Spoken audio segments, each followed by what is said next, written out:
अस्सलाम वालेकुम dear students, उम्मीद आप सब खैरियत से होंगे। हमारा आज का जो लेक्चर है ट्रांसफ़र ऑफ प्रॉपर्टी एक्ट में आज हम सेक्शन 53 से ऑनवर्ड डिस्कस करेंगे। सबसे पहले अगर हम बात करें section 53 transfer of property act की, तो सेक्शन 53 बात करता है फ्रॉडुलेंट ट्रांसफ़र की। 53 किस चीज़ की बात करता है? फ्रॉडुलेंट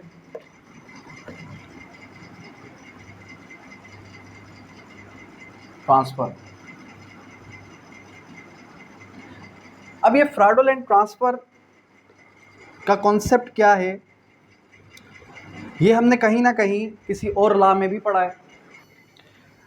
तो फ्रॉड करने की नीयत से अगर कोई भी ट्रांसफ़र हो रहा है तो वो वाइडेबल है, वाइड है, उसके बारे में हमें ये प्रोविज़न बता रहा है। इस प्रोविज़न के अंदर क्या बताया गया है कि every transfer of immovable property, पहली बात क्या आई? Immovable property. अब जब बात कर रहा है किसकी? इमूवेबल प्रॉपर्टी की, made with intent to defeat और डिले द क्रेडिटर्स। किस चीज़ के लिए? क्रेडिटर को डिफीट करने के लिए या फिर उसको जो है डिले करवाने के लिए।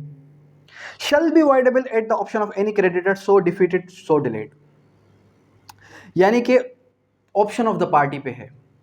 बिलफर्स, एक शख्स ने मुझे जो है 5 लाख रुपए की कोई भी इमूवेबल प्रॉपर्टी सेल आउट की। अब उसने फ्रॉडुलेंट सेल आउट की, मेरी नॉलेज में थी, उसके बावजूद भी मैंने उसको रिलिंग्विश कर दिया, उसको मैंने छोड़ दिया एक किस्म का। अब ये क्या है? ये मेरे ऑप्शन पे है। मैं चाहूँ तो क्या कर सकता हूँ? मैं चाहूँ तो उसको वाइड करवा सकता हूँ। वाइड एबल का मतलब क्या होता है कि ऑप्शन ऑफ द पार्टी है। क्या है? Option of the party. Option of the party that means के वो वाइडेबल तब तक रहेगी कि जब तक पार्टी उसको वाइड करार ना करवा दे। जब पार्टी उसको वाइड करवा देगी तो फिर वो वाइड हो जाएगी, यानी कि वाइड होने जैसी। ठीक है। Nothing in this subsection shall impair the right of the transferee in good faith और फॉर द कंसिडरेशन। तो ये जो है ट्रांसफरी का राइट जो है वो गुड फेथ में, कंसिडरेशन में इम्पेयर नहीं करता। अब यहाँ पर एक वर्ड यूज हुआ था, क्रेडिटर। क्रेडिटर का मतलब क्या है? उसकी अगर हम इंटरप्रिटेशन या स्कोप को देखें, was not used in narrow sense. Word creditor would mean to include the one who had a right to acquire of another the fulfillment of the contract, यानी कि ऐसा शख्स कि जो फुलफिलमेंट करवा सके किसी को कॉन्ट्रैक्ट पर, जोर भरवा सके कि भाई आपने ये कॉन्ट्रैक्ट पूरा करना ही करना है। ठीक है। उसके बाद आते हैं हम किसकी तरफ? Section 53A। अब सेक्शन 53A की डायरेक्ट वर्डिंग से भी समझेंगे और उससे पहले मैं आपको एक एग्जांपल दूंगा।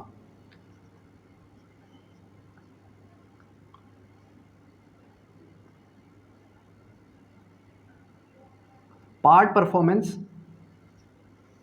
का क्या मतलब है?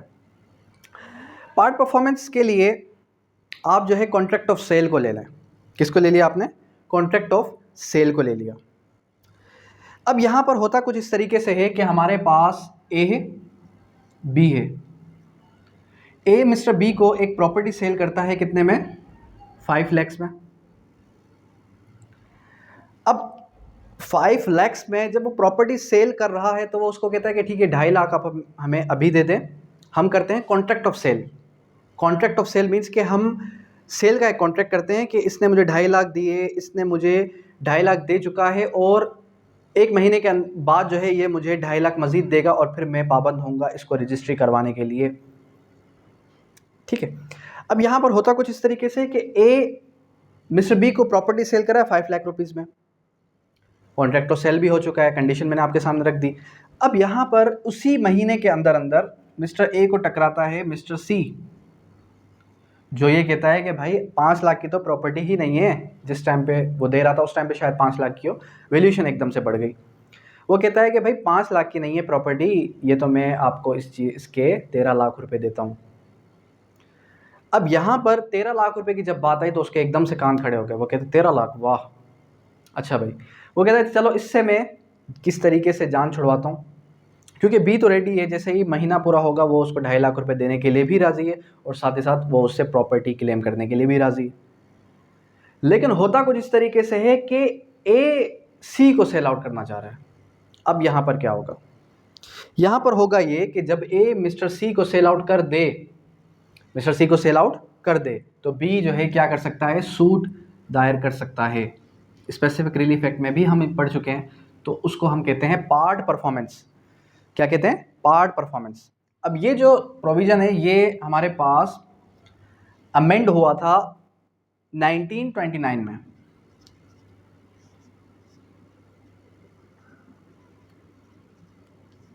ठीक है, ये प्रोविजन कब अमेंड होता है, 1929 में ये जाके प्रोविजन अमेंड होता है, उससे पहले ये प्रोविजन नहीं था।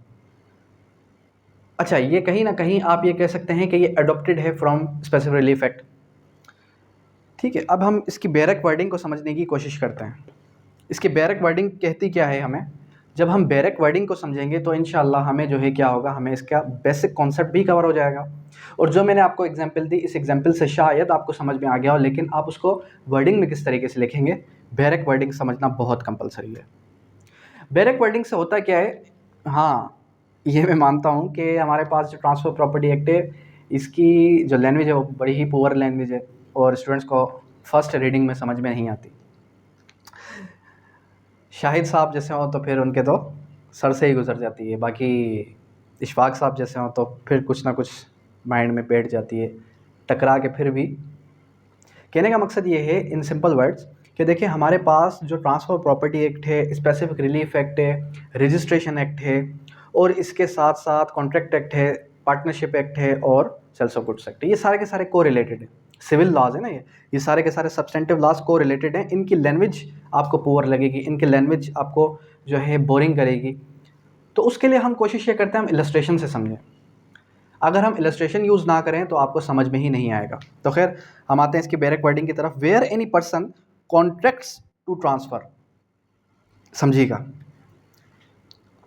Where any person contracts to transfer for consideration any immovable property by writing signed by him or on his behalf, from which the terms necessary to constitute the transfer can be ascertained with reasonable certainty। वो ascertain करवा सकता है reasonable certainty के साथ। and the transferee has a part performance, जो transferee है उसके पास क्या है, part performance of the contract, taken possession of the property or any part thereof, और the transferee being already in possession. अगर ट्रांसफरी बिलफर्ज होता है इस तरीके से कि बी को उसने पोजेशन भी दे दी लेकिन टाइटल नहीं दिया, टाइटलशिप के डॉक्यूमेंट्स नहीं दिए, रजिस्टर अभी तक नहीं हुई, तो सी को सेल आउट करने के बाद सी कहता है भाई घर खाली करो, घर क्या करो, खाली करो, घर तो आपका है ही नहीं। बी कहता है भाई मैं आधी पेमेंट तो दे चुका हूँ। अब यहाँ पर क्या है, सी क्लेमेंट आ गया, सी नया बंदा आ गया, तो बी क्या करेगा, बी के पास अगर ऑलरेडी पोजीशन में है, continues in position in part performance, तो वो इन पार्ट परफॉर्मेंस कंटिन्यू कर सकता है। ठीक है, of the contract and has done some act furtherance of the contract, और या फिर फर्दरेंस ऑफ द कॉन्ट्रैक्ट में भी जो है वो क्या कर सकता है, कोई एक्ट परफॉर्म कर सकता है। And the transferee has performed willing to perform his part of the contract, या ट्रांसफरी विलिंग टू परफॉर्म है कि भाई मुझसे आप अपने पैसे ले लें, 2.5 लाख रुपए जो आपके बनते हैं, लेकिन मुझे आप जो है ये प्रॉपर्टी दें। क्यों, क्योंकि देखें उसने क्या किया था, उसने कॉन्ट्रैक्ट ऑफ सेल किया। अब यहां पर ए लायबल है, ए की लायबिलिटी बनती है वो पार्ट परफॉर्म करे। उसके बाद then notwithstanding, notwithstanding, notwithstanding का वर्ड आता है कि जब हम ये कह दें कि अगर ऐसी बात कहीं भी और लिखी है तो आप उसको छोड़ दें, आपने इस पर फोकस करना है। इस कानून के अंदर, किसी और लॉ के अंदर इससे को रिलेटेड अगर ऐसी मिलती जुलती कोई भी बात लिखी है तो आप उसको साइड कर दें, आपने इसको फोकस करना है।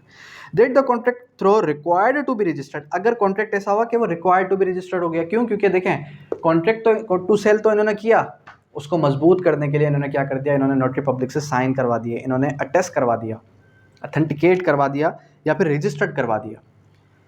जब वो कॉन्ट्रैक्ट रजिस्टर्ड हो गया, has not been registered where there is an instrument of transfer, देखें हमारे पास कॉन्ट्रैक्ट्स तो बाद में भी रजिस्टर हो सकते हैं, इसमें तो कोई इशू नहीं है। That the transfer has not been completed in manner prescribed, लेकिन ट्रांसफ़र कंप्लीट नहीं हुआ, वो रजिस्टर्ड था नहीं था, इसकी कोई इन्होंने एक्सप्लेनेशन नहीं दी कि होना ज़रूरी है। ठीक है, मतलब कि था तो चलो ठीक है, नहीं था तो भी खैर है, इतना बड़ा कोई इशू नहीं है। इशू क्या है कि instrument to transfer, that the transfer has not been completed, transfer अभी कंप्लीट नहीं हुई in the manner prescribed thereof by the law for the timing in force, the transfer or any person claiming under his shall be debarred, यानी कि उसको debar कर दिया जाएगा। From enforcing against the transferee or person claiming under him right in respect of the property.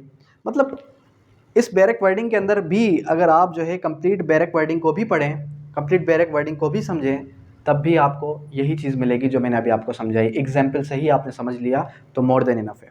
इस तरीके से और भी कई सारे एग्जाम्पल्स दी जा सकती हैं, बहुत सारे एग्जाम्पल्स हैं हमारे पास, लेकिन एक एग्जाम्पल से अगर आपको समझ में आ गए तो मोर देन इनफ है। खैर, उसके बाद हम आते हैं हमारे नेक्स्ट टॉपिक की तरफ, जो है हमारे पास सेल।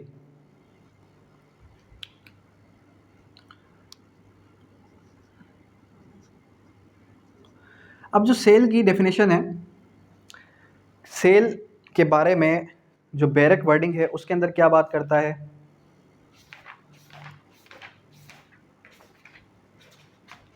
ट्रांसफर प्रॉपर्टी एक्ट को इतनी डेप्थ में जाने की ज़रूरत नहीं है।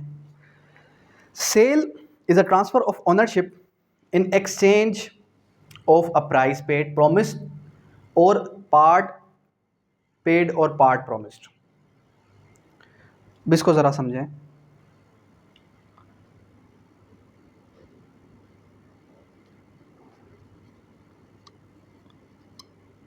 Cell is transfer of ownership,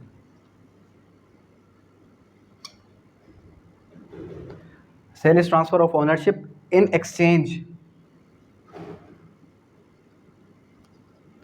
exchange of for a price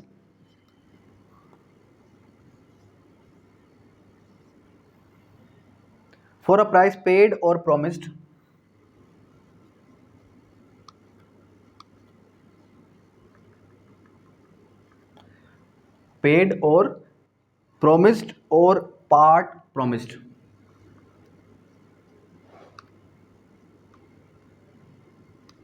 और पार्ट पेड। अब इसके लिए केस लॉ लिख लें 2002 SCMR 1821, जिसके अंदर सेल को मज़ीद एलोबरेट किया गया। अब हम आते हैं किसकी तरफ, इसके एसेंशियल्स की तरफ। जो हमारे पास सेल है किस तरीके से होगी, इसी सेक्शन के अंदर बताया। सेल हाउ मेड, यानी कि सेल को आप किस तरीके से करवाएंगे, ये भी इस सेक्शन के अंदर बताया। कॉन्ट्रैक्ट टू सेल किस तरीके से करेंगे, वो भी इसी सेक्शन के अंदर प्रोवाइडेड है। देखिए, हमारे पास जो जब भी सेल होगी तो वो होगी हमारे पास टेंजिबल प्रॉपर्टी की। टेंजिबल प्रॉपर्टी इंटेंजिबल प्रॉपर्टी में क्या फ़र्क है, ये मैं आपको ऑलरेडी कवर करवा चुका हूँ। ऐसी प्रॉपर्टी जो कि इमोबल प्रॉपर्टी हो, जिसको आप छू सकें, ठीक है। अब हमारे पास एसेंशियल्स क्या हैं इसके, अगर हम एसेंशियल्स ड्रॉ करते हैं इसके सेल के,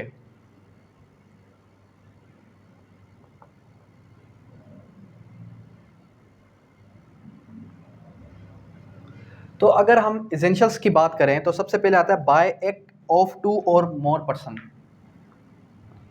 bye act of 2 living person. फिर क्या आ जाता है, फिर आ जाता है हमारे पास, खैर इसके अंदर क्या आ जाता है, इसके अंदर सेलर है और बायर है। उसके बाद आ जाएगा transfer of ownership, transfer of ownership, ownership को ट्रांसफर करना भी एक एसेंशियल है इसका। उसके बाद कंसीडरेशन, कंसीडरेशन प्राइस, और इसी सेक्शन के अंदर क्या बताया गया, इसी सेक्शन के अंदर बताया गया या तो वो पेड हो या promise to be paid.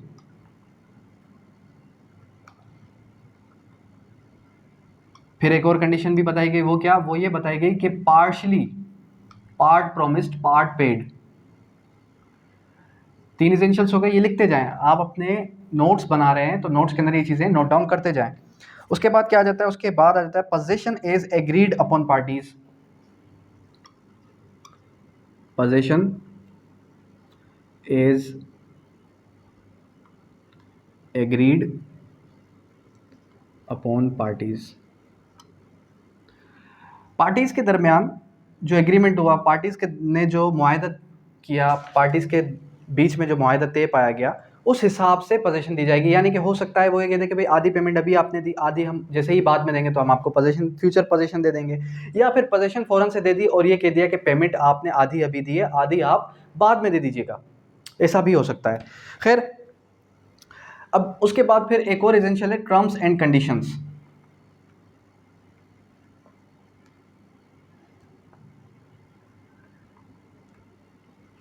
Terms and conditions is agreed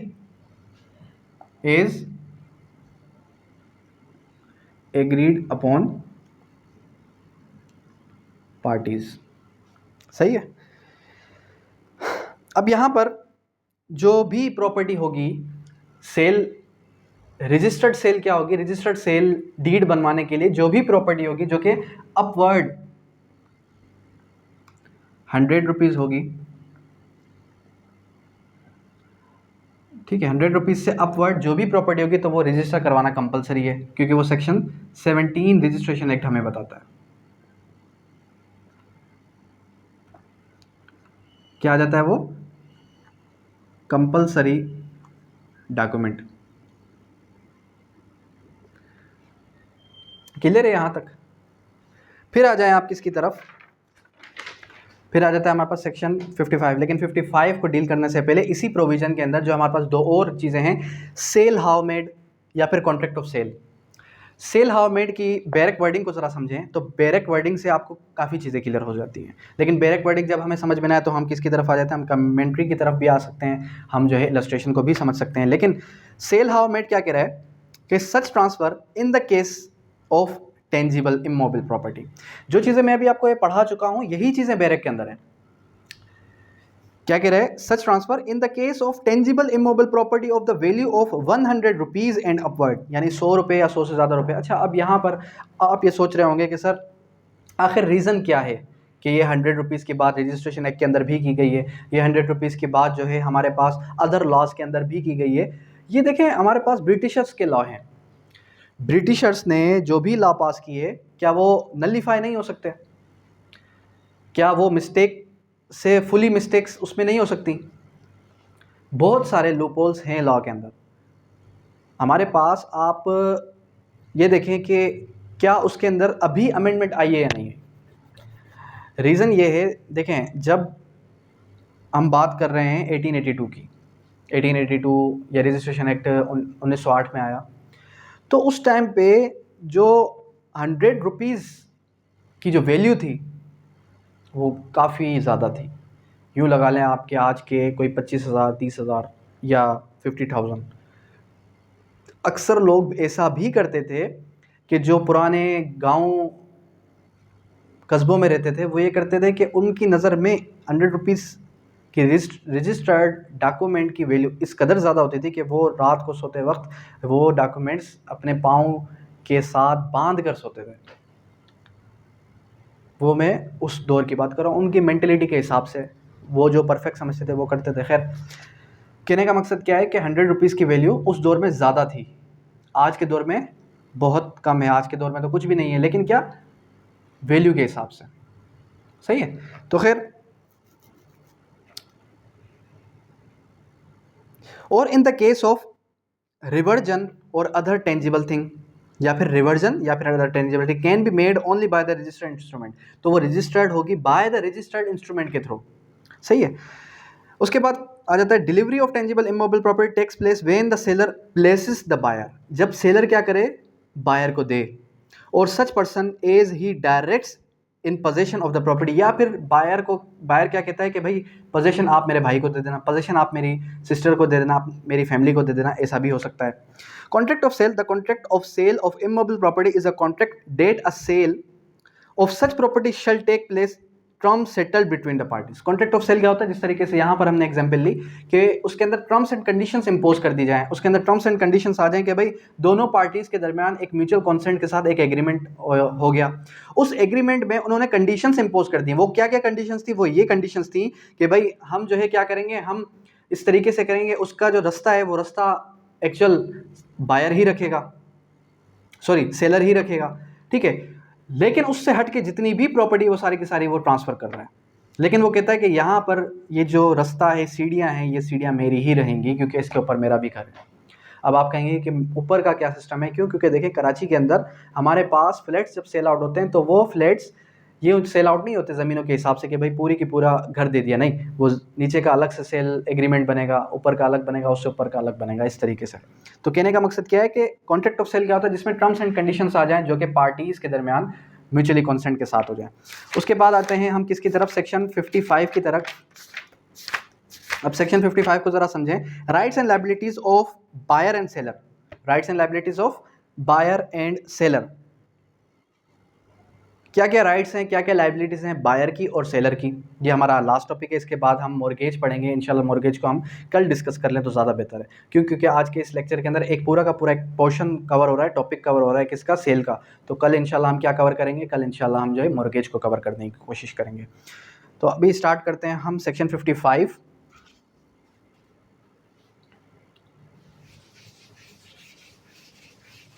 अब सेक्शन 55 और सेक्शन 56 एक दफ़ा इसको बैरक को ज़रा गो थ्रू करने की कोशिश करें। हो सकता है कुछ ना कुछ आपको समझ में आ जाए, लेकिन फिर भी समझ में अगर नहीं आया तो फिर इसको अच्छे तरीके से समझने की कोशिश करेंगे।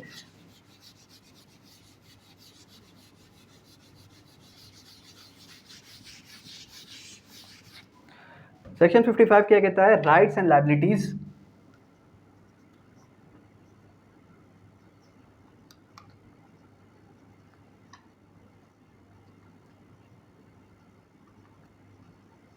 Of buyer and seller.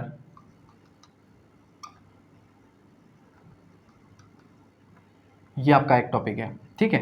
अब यहां पर एक चीज आप याद रखें कि जो राइट्स ऑफ बायर हैं, क्या हैं, राइट्स ऑफ बायर हैं, वही क्या बन जाती है, लायबिलिटीज ऑफ सेलर बन जाती हैं। समझ रहे बात को, क्या जो राइट्स ऑफ बायर हैं वो लायबिलिटीज किसकी बन जाती हैं, सेलर की। अब कह रहा है कि in the absence of contract to the contrary, यानी कि कॉन्ट्रैक्ट में कोई ऐसी बात लिखी हुई ही नहीं है। The buyer and the seller of immovable property, the buyer and the seller of immovable property, buyer and the seller of immovable property respectively are subject to the liabilities and have the rights mentioned in the rule following। कह रहा है कि उनके rights भी हैं, liabilities भी हैं, अगर कॉन्ट्रैक्ट टू द कॉन्ट्रेरी के अंदर मेंशन्ड नहीं है।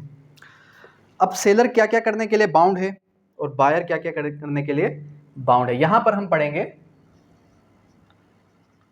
सेलर के बारे में। The seller is bound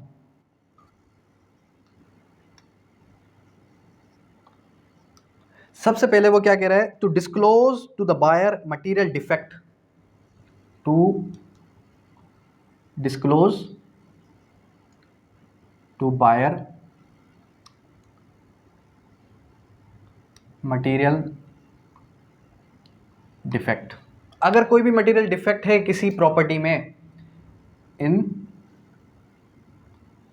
property, फिर क्या आ जाता है, फिर आ जाता है आपका to produce to the buyer on the request of examination all documents of title, to produce for examination all title documents. फिर नेक्स्ट क्या आ जाता है, to answer to the best of his information all relevant questions, to answer all his questions. फिर on payment और tender of the amount due in respect of the price to execute proper convenience of the property when the buyer tenders him for the execution proper time and place, यानी कि वो ये भी बताएगा कि execute कहाँ करनी है, किस तरीके से आपको इसकी पोजीशन डिलीवर करनी है। बिटवीन द डेट, उसके बाद आ जाता है आपका between the date of contract of sale the delivery of the property, क्या करेगा, डिलीवरी करेगा ऑफ प्रॉपर्टी। और उसके बाद आ जाएगा to give being request the buyer such person as direct, possession किसी और को भी दे सकता है, उसके बाद है टू पे ऑल पब्लिक चार्जेस, टू पे ऑल पब्लिक चार्जेस और रेंट अकर्ड, और रेंट, ये आपको क्लियर करवाता हूँ। Rent occurred due in respect of property, due in respect of property. देखें, प्रॉपर्टी डिलीवर करने से पहले पहले, प्रॉपर्टी डिलीवर करने से पहले पहले जो भी लाइबिलिटीज हैं वो सारी की सारी फुलफिल करेगा। किस तरीके से, अगर वो प्रॉपर्टी रेंट पे थी और बिलफर्ज उसने 15 दिसंबर को वो प्रॉपर्टी क्या कर दी, वो प्रॉपर्टी की पोजीशन दे रहा है, तो 15 को दे रहा है, तो डेट मीन्स कि अगर 20,000 पे रेंट आएगा तो 10,000 पे वो रखेगा, 10,000 पे वो रखेगा। इस तरीके से भी हो सकता है। सेकेंडली, अगर तो उसके कोई भी पब्लिक चार्जेस हैं, जैसे कि टैक्स वगैरह होते हैं, एयरली टैक्सेस होते हैं, अगर कोई ऐसी प्रॉपर्टी है तो एयरली टैक्सेस कब वो पे करने का पाबंद है, पोजीशन देने से पहले पहले के। पोजीशन देने के बाद के जो होंगे वो कौन देगा, वो बायर देगा।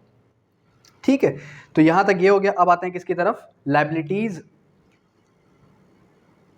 Liabilities and rights of buyer. ये सारी की सारी क्या है, सेलर की लायबिलिटीज है।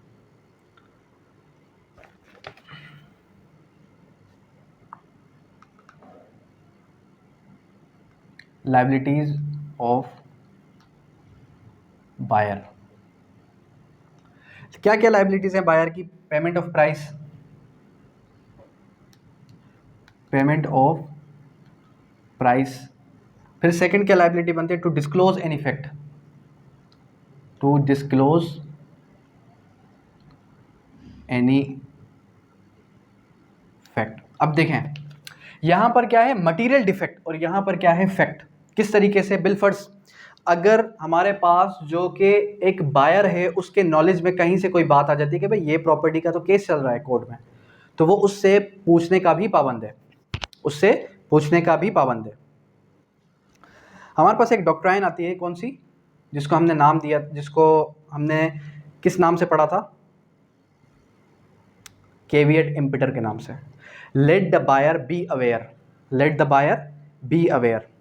वैसे तो ये डॉक्ट्राइन अन इस्लामिक है। उसका रीज़न क्या है, उसका रीज़न ये है कि देखें, हमारे पास जो सेलर है उसकी क्या लायबिलिटीज़ बनती है, वो सारी की सारी चीज़ें डिस्क्लोज करे, वो बताए कि इस प्रॉपर्टी में क्या डिफेक्ट है, इस प्रॉपर्टी में क्या डिफेक्ट नहीं है, सारी चीज़ें डिस्क्लोज करे। लेकिन वो डिस्क्लोज नहीं करता, वो डिस्क्लोज नहीं करता। यहाँ पर कह रहे let the buyer be aware. अगर बायर, ये तो हमने सेल्स ऑफ गुड्स एक्ट के अंदर पढ़ा था, लेकिन यहाँ पर भी तो बायर की बात की जा रही है, ये कहीं ना कहीं यहाँ पर भी इंप्लीमेंट हो सकती है। कह रहे कि बायर की भी रिस्पॉन्सिबिलिटी है कि वो सारे के सारे मटीरियल फैक्ट्स की एक्नॉलेजमेंट ले कहीं और से भी। तो अगर ऐसी भी कोई बात आती है बायर के नॉलेज में, तो वो उससे पूछने का पाबंद है कि ऐसी कोई केस वगैरह तो नहीं चल रहा कोर्ट में, या इससे हट के कोई भी अगर फैक्ट उसके सामने आता है। उसके बाद बेरिंग ऑफ लॉस और payment of public charges, payment of public charges after position. ये चीज़ याद रखनी है, आफ्टर पोजीशन। बिफोर पोजीशन कौन देने का पाबंद है, हमारा buyer, sorry seller. After possession कौन देने का पाबंद है, सेलर, बायर। असल में आज जो है थोड़ा क्लास जो है, इस क्लास से पहले भी लॉ गेट की जो है क्रैश कोर्स की 2 क्लासेस थी, इस वजह से माइंड मेरा जो है प्रेजेंट थोड़ा सा कम है। खैर, कहने का मकसद क्या है कि हमारे पास प्रॉपर्टी डिलीवर करने से पहले पहले के जो भी बकाया जाते हैं, जो भी चार्जेस हैं, वो कौन देगा, सेलर देगा। और उसके बाद प्रॉपर्टी पोजीशन में आ गई तो पब्लिक चार्जेस जितने भी होंगे वो कौन पे करेगा, वो आपका आफ्टर पोजीशन जो हमारे पास बायर है, बायर देने का पाबंद होगा। ठीक है, क्लियर है। अब आते हैं राइट्स ऑफ बायर की तरफ। राइट्स ऑफ बायर, बायर के क्या क्या राइट्स हैं, बायर के क्या क्या राइट्स हैं, टू गेट पोजीशन। अब देखिए, मैं आपको क्या बता रहा हूं कि जो हमारे पास लायबिलिटीज ऑफ सेलर थी यही बन जाएगी राइट्स ऑफ बायर की, और जो लायबिलिटीज ऑफ बायर होंगी यही क्या बन जाएंगी, यही बन जाएगी राइट्स ऑफ सेलर की। सही है। इसमें आ जाएगा गेट पेमेंट, उसके बाद to know the about any facts, सही है। पेमेंट ऑफ पब्लिक चार्जेस है तो फिर आफ्टर पोजेशन ही is not liable, his liabilities is ended, seller की लाइबिलिटी की बात कर रहा हूँ। अब राइट्स ऑफ बायर के टू गेट पोजेशन, उसके बाद टू गेट ऑल डॉक्यूमेंट्स,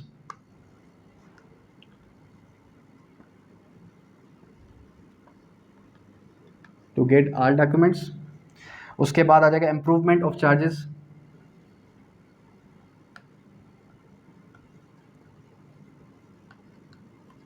और उसके बाद क्या आ जाएगा to get benefit of improvement, benefit of improvement, और लास्ट में आ जाएगा charge over property, charge over, ये बड़ा इंपॉर्टेंट है, प्रॉपर्टी, प्रॉपर्टी के ऊपर उसका चार्ज भी तो क्रिएट हो जाएगा, बायर का चार्ज क्रिएट हो जाएगा, सही है। ये बड़ा ही इजी टॉपिक है, मुझे पता है कि हमारे इर्द गिर्द प्रॉपर्टीज सेल आउट हो रही होती हैं, तो ये आप जर्नली वैसे भी देख रहे होते हैं, लेकिन फिर भी हमारे एग्जामिनेशन पॉइंट ऑफ व्यू से अगर बिलफर्ज रिटन एग्जामिनेशन के अंदर ये टॉपिक आ जाता है, ये टॉपिक आपका हूबहू ऐसा ही आ जाता है रिटन एग्जामिनेशन के अंदर, that write down the rights and liabilities of the seller and the buyer, तो आप किस तरीके से लिखेंगे, सेक्शन 55 और 56 को आप किस तरीके से एलोबरेट करेंगे। 56 के अंदर भी तो ये बात की गई है। अच्छा, 55 के अंदर marshalling by subsequent purchaser,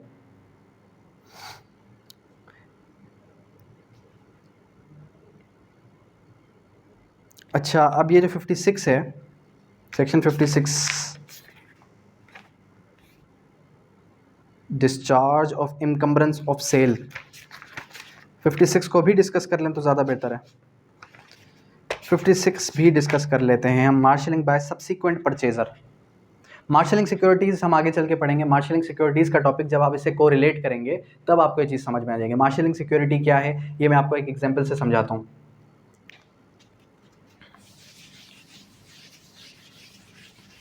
marshalling security होती क्या है? मार्शलिंग सिक्योरिटी सेक्शन 81 के अंदर हम ये पढ़ेंगे। 81 है 82 है?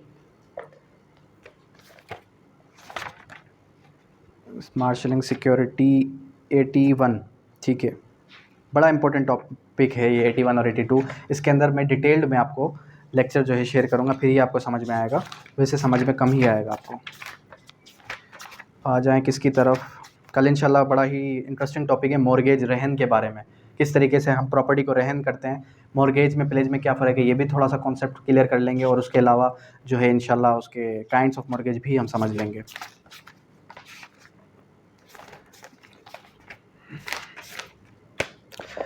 सबसे पहले हम समझते हैं मार्शलिंग को, मार्शलिंग सिक्योरिटी को। मार्शलिंग है क्या? देखें पेपर के अंदर अगर आप नेट से कॉपी करेंगे तो आपको मार्शलिंग, वो भी मार्शलिंग आ जाएगा जो कि आप ये देखते हैं कि एयरक्राफ्ट जो होते हैं, जो एक शख्स ऐसा होता है कि जो जहाज़ को रास्ते वगैरह दे रहा होता है, उसको भी मार्शलिंग का नाम दे दिया जाता है।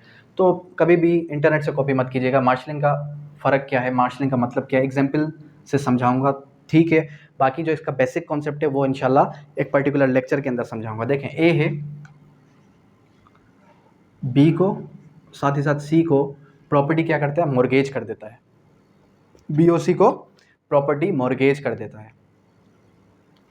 अब जब ए ने प्रॉपर्टी को मॉर्गेज कर दिया बी को और सी को, एक ही प्रॉपर्टी है, बी और सी को मॉर्गेज कर दिया। अब आप ज़रा ये समझें कि एक प्रॉपर्टी दो शख्स को मॉर्गेज हो सकती है या नहीं हो सकती? अगर एक प्रॉपर्टी दो शख्स को मॉर्गेज हो भी सकती है तो उसके बाद अगर उसने एक की लायबिलिटी को ख़त्म कर दिया तो इसकी लायबिलिटीज़ कहाँ गई, या फिर इसकी लायबिलिटी को ख़त्म नहीं किया और अगर इसको सेल आउट कर दिया तो क्या इसकी लायबिलिटीज़ रहीं या नहीं रहीं? देखें इसका भी राइट है इस प्रॉपर्टी के ऊपर, इस प्रॉपर्टी के ऊपर किसका राइट है? इसका भी चार्ज है, इसका भी चार्ज है, दोनों का राइट है। कौन कौन सा? मॉर्गेज का। किसका? मॉर्गेज का। देखें if the owner of two or more properties mortgages them to one person, ठीक है, and then sells one or more of the properties to another person, और वो सेल कर देता है एक या एक एक से ज़्यादा पर्सनस को। The buyer is in the absence of contract, buyer in the absence of contract of the contrary entitled to have the mortgage डेप्ट। तो बायर क्या कर सकता है, बायर मॉर्गेज डेप्ट लेने का पाबंद होगा। ठीक है, satisfy out the property and the property is not sold to them, जब तक वो प्रॉपर्टी उसको सोल्ड आउट नहीं होती।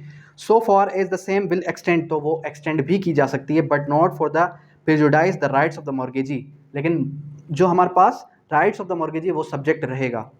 ठीक है, आप मॉर्गेजी का राइट जो है वो क्या इन्फ्रिंज नहीं कर सकते। पर्सन्स क्लेमिंग अंडर हिम और any other person who has for the consideration acquired to interest in the properties, यानी कि उसका जो इंटरेस्ट है, इंटरेस्ट उस प्रॉपर्टी पे, इंटरेस्ट है उस प्रॉपर्टी पे, वो इंटरेस्ट रहेगा। मेरे कहने का मकसद सिंपल इतना है कि ए ने क्या किया, ए ने बी को प्रॉपर्टी मॉर्गेज की, मॉर्गेज करने के बाद सी को सेल आउट कर दिया, तो यहाँ पर बी का इंटरेस्ट रहेगा। देखें, जब आप किसी को प्रॉपर्टी सेल आउट करते हैं तो सारे के सारे राइट्स उसको दे देते हैं, सारे के सारे इंटरेस्ट उसको ट्रांसफर कर देते हैं। अब ये इंटरेस्ट है क्या, ये जो वर्ड इंटरेस्ट है, इस इंटरेस्ट का मतलब क्या है? इस इंटरेस्ट का मतलब ये है कि आप जो है सारे के सारे उस प्रॉपर्टी के राइट्स ले लें। Interest over property, interest over property, बिलफर्स अगर कोई शख्स आपको मॉर्गेज कर देता है प्रॉपर्टी को क्या कर देता है, आपको मॉर्गेज कर देता है, आपके पास उसका इंटरेस्ट क्रिएट हो गया अप टू सम एक्सटेंट, आप उसको आगे सेल नहीं कर सकते। ठीक है, आपके पास सारे के ओनरशिप का राइट है, सॉरी आपके पास पोजीशन का राइट है, ओनरशिप का राइट नहीं है। ये जो आपके पास पोजीशन का राइट है ये भी तो एक किस्म का इंटरेस्ट है। इसी तरीके से बिलफर्स अगर आपको किसी ने प्रॉपर्टी सेल कर दी, जो अभी हम रिसेंटली पढ़ के आ चुके हैं, जब उसने आपको प्रॉपर्टी सेल की तो सेल करने के बाद क्या, सेल करने के बाद आपके पास सारे के सारे राइट्स आ गए। कौन कौन से राइट्स आ गए, आप उसको उसके पोजीशन भी एक्वायर कर सकते हैं, उसकी ओनरशिप भी है आपके पास, उसको मज़ीद आगे किसी और को भी ट्रांसफ़र कर सकते हैं, उसको रेंट पे भी दे सकते हैं। तो प्रॉपर्टी के ओवर जितने भी इंटरेस्ट होते हैं सारे के सारे, उसको हम इंटरेस्ट का नाम देते हैं। खैर, हो सकता है, पॉसिबिलिटीज़ हैं कि आपको सेक्शन हमारे पास जो 56 था, मार्शलिंग बाय सब्सिक्वेंट परचेजर, ये हो सकता है आपको समझ में ना आया हो, तो ये आपको टॉपिक तब क्लियर होगा जब आप आगे चल के सेक्शन 81 वाला लेक्चर सुनेंगे। सेक्शन 81 यानी कि मार्शलिंग सिक्योरिटीज़ का जो लेक्चर है वो जब आप कंप्लीटली सुन लेंगे तो इंशाल्लाह आपको सेक्शन 56 भी समझ में आ जाएगा, क्योंकि दोनों के दोनों इंटरकनेक्टेड हैं। यहाँ पर भी मार्शलिंग की बात हो रही है, 81 के अंदर मार्शलिंग सिक्योरिटीज़ की बात हो रही है। अंडरस्टैंड? तो मार्शलिंग और मार्शलिंग सिक्योरिटीज़ किस तरीके से बात हो रही है। उसके बाद हमारे पास जो नेक्स्ट टॉपिक है वो आ जाता है आपका मॉर्गेज। कल हम इंशाल्लाह काइंड्स ऑफ मॉर्गेज पढ़ेंगे, मॉर्गेज की कौन कौन सी काइंड्स है, सेक्शन 58 से ऑनवर्ड हम डिस्कस करेंगे। लेकिन आज के इस लेक्चर के अंदर जर्नल टॉपिक था ये, यहाँ से 2 से 3 क्वेश्चंस जो जनरेट हो सकते हैं।